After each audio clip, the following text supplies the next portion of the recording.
Sand mining கேஸ்ல நேற்றைக்கு நம்மளுடைய மாவட்ட கலெக்டர்கள் 5 பேரை வந்து இடி தங்களுடைய அலுவலகத்தில் ஆஜராக சொல்லியிருக்கிறாங்க.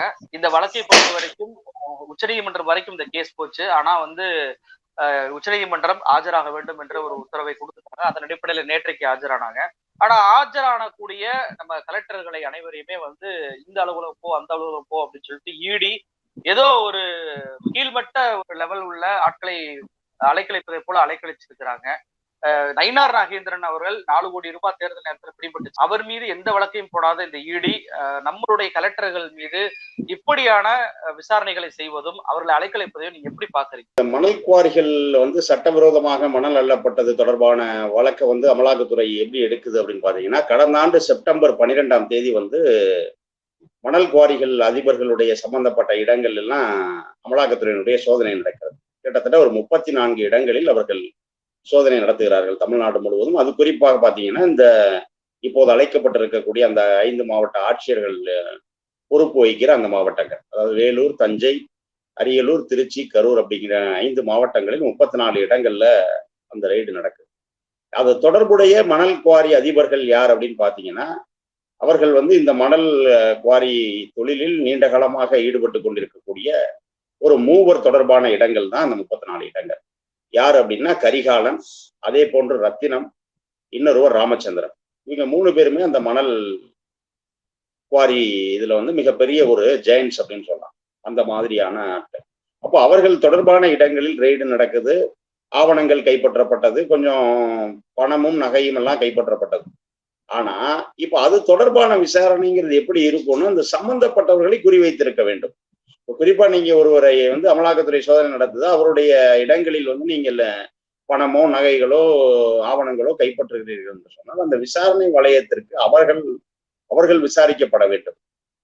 ஆனா இங்க என்ன நடந்தது அப்படின்னா, இதுல வந்து நீங்க சட்டவிரோதமாக குறிப்பிடப்பட்ட அந்த அளவை விட அதிகமாக மணல் அள்ளப்பட்டிருக்கிறது, அதனால வந்து நாங்க வந்து மாவட்ட ஆட்சியர்களை வந்து விசாரிக்க வேண்டும் என்று சொல்லி அதற்கான நடவடிக்கைகளை அவர்கள் தொடங்குகிறார்கள்.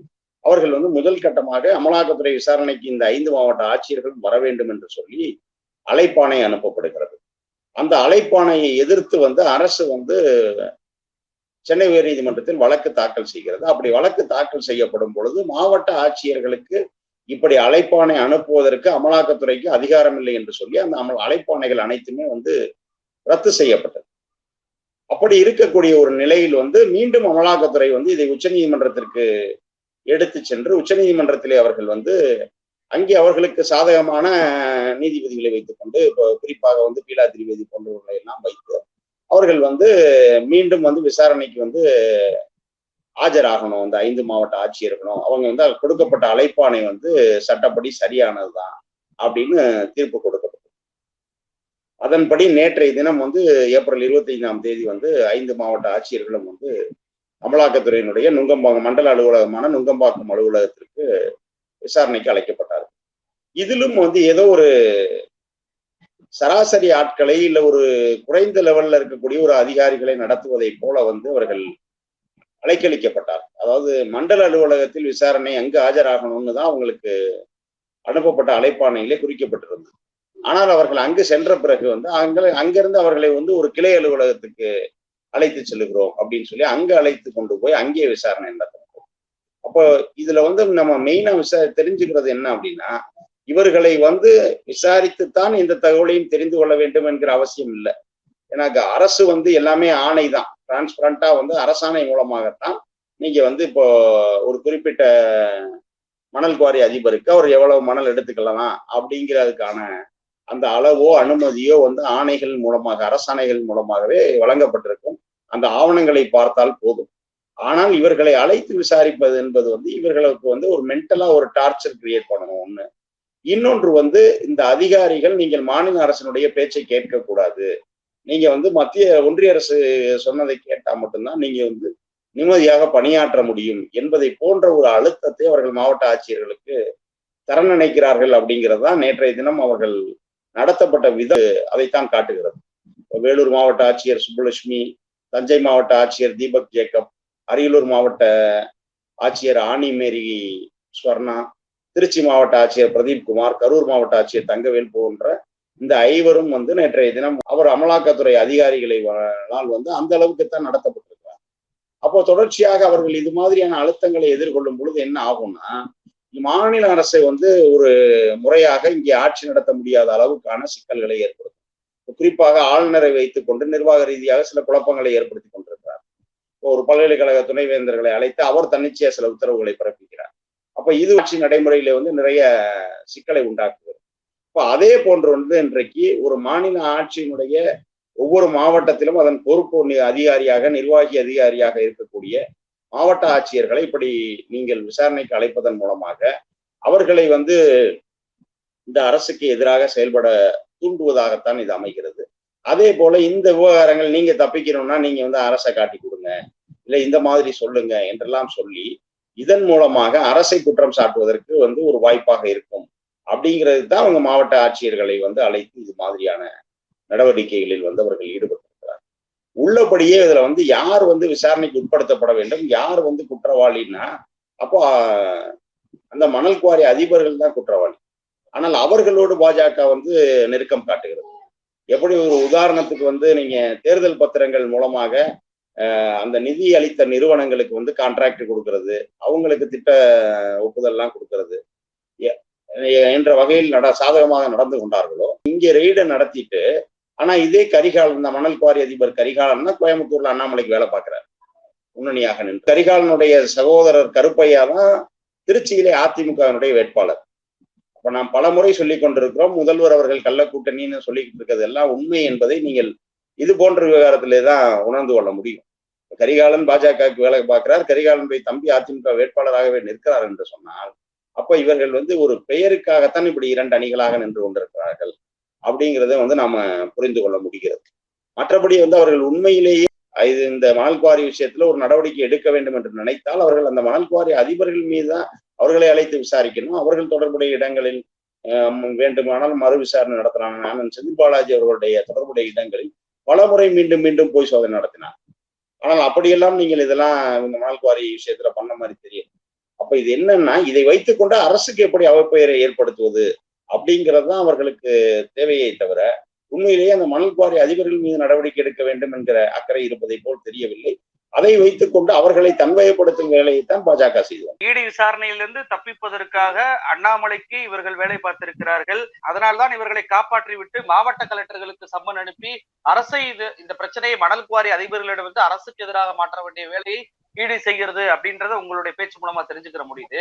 இப்ப இன்னொரு கேள்வி எழுது என்ன அப்படின்னா, இப்ப உச்ச நீதிமன்றம் வரைக்கும் போய் நாங்க விசாரிக்கணும் அப்படின்னு சொல்லி ஒரு ஆணையை பெற்று வரக்கூடிய இந்த இடி நயினார் நாகேந்திரனுக்கு 4 கோடி ரூபாய் அப்படிப்பட்டிருக்கு. அவருடைய ஹோட்டல்ல இருந்து அந்த பணம் வந்திருக்கு, அவருடைய ஆட்கள் தான் அதை கொண்டு வந்திருக்கிறாங்க. ஆனா அதற்கு அவர்கள் தாமாக முன்வந்து அந்த வழக்கை அவர்கள் போட்டிருக்கணும். ஆனா போடவே இல்லை. ஏன்னா இதுக்கு முன்பு கதிரானந்துக்கெல்லாம் இடி தான் கேஸ் போட்டாங்க. அப்படி இருக்கும்போது நயினார் நாகேந்திரனுக்கு கேஸ் போடவே இல்லை. கேஸ் போட சொல்லி கோர்ட்ல போய் ஒரு வழக்கு போடுறாங்க, ஹைகோர்ட்ல. அங்கேயும் போய் என்ன சொல்றாங்கன்னா, நான் நயினார் நாகேந்திரன் மீது நாங்க வழக்கு போட முடியாதுன்னு சொல்லி ஈடு சொல்றாங்க.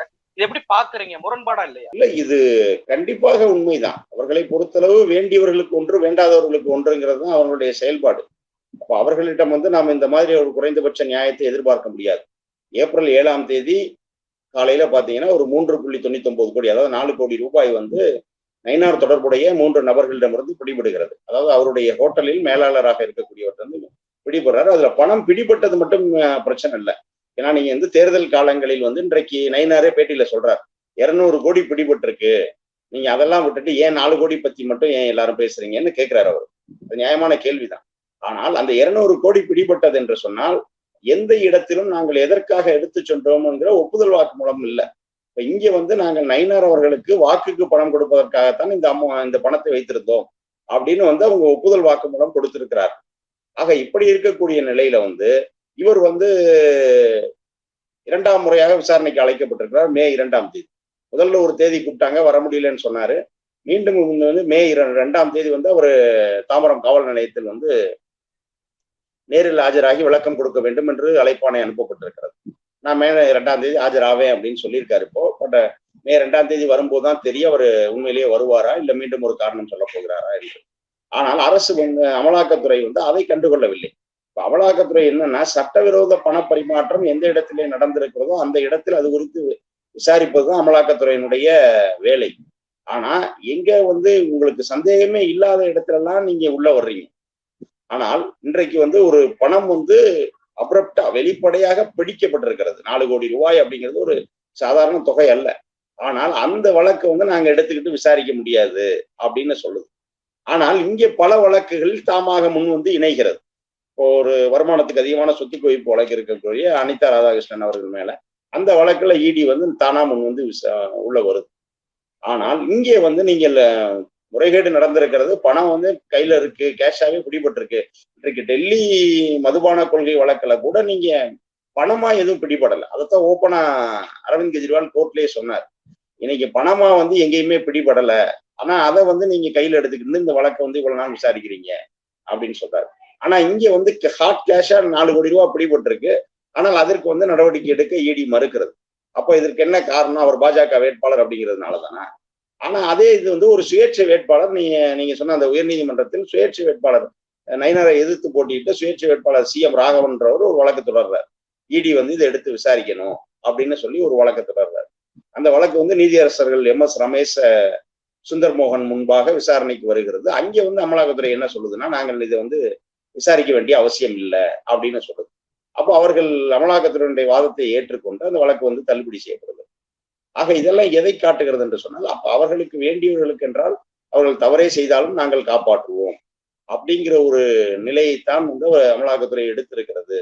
அப்போ வந்து அவங்க வந்து பாஜகவினுடைய ஒரு அதிகாரப்பூர்வமற்ற ஒரு அணியாகத்தான் அமலாக்கத்துறை செயல்படுகிறதே தவிர, அவர்கள் மீண்டும் மீண்டும் நீதிமன்றத்தில் சொல்வதை போல நாங்கள் தன்னிச்சையான அமைப்பு அப்படின்னு சொல்றாங்க. அப்படி ஒரு தன்னிச்சையான அமைப்பாக அமலாக்கத்துறையினுடைய செயல்பாடு இதுவரை இல்லை அப்படிங்கிறதா உண்மை. ஏன்னா இப்போ நீங்க சமீபத்திய உதாரணம் பார்த்தீங்கன்னா, அஜித் பவாருடைய மனைவி தொடர்பான வழக்கு வந்து முடித்து வைக்கப்பட்டிருக்கிறது. அவர் பாராமதி தொகுதியில வந்து சரத்பவாருடைய மகள் சுப்ரியா சுலேவை எதிர்த்து போட்டியிடுகிறார். வங்கியிலே வந்து முறைகேடாக பணம் வந்து கடனாக பெற்றாருங்கிற வழக்கு போய்கிட்டு இருந்துச்சு. அந்த வழக்கு இப்போ சமீபத்துல தேர்தல் நெருங்குகிற நேரத்தில் அவர் மீதான வழக்கு வந்து முடித்து வைக்கப்பட்டது. அப்போ பாஜகவிற்கு வேண்டியவர்கள் என்று சொன்னால் அவர்கள் மீதான வழக்குகள் முடித்து வைக்கப்படும். இப்படி நேரடியா குற்றமே செய்தாலும் வழக்கு பதிவு செய்யப்படாது அப்படிங்கிற ஒரு நிலையைத்தான் இன்றைக்கு பாஜக செய்து கொண்டிருக்கு.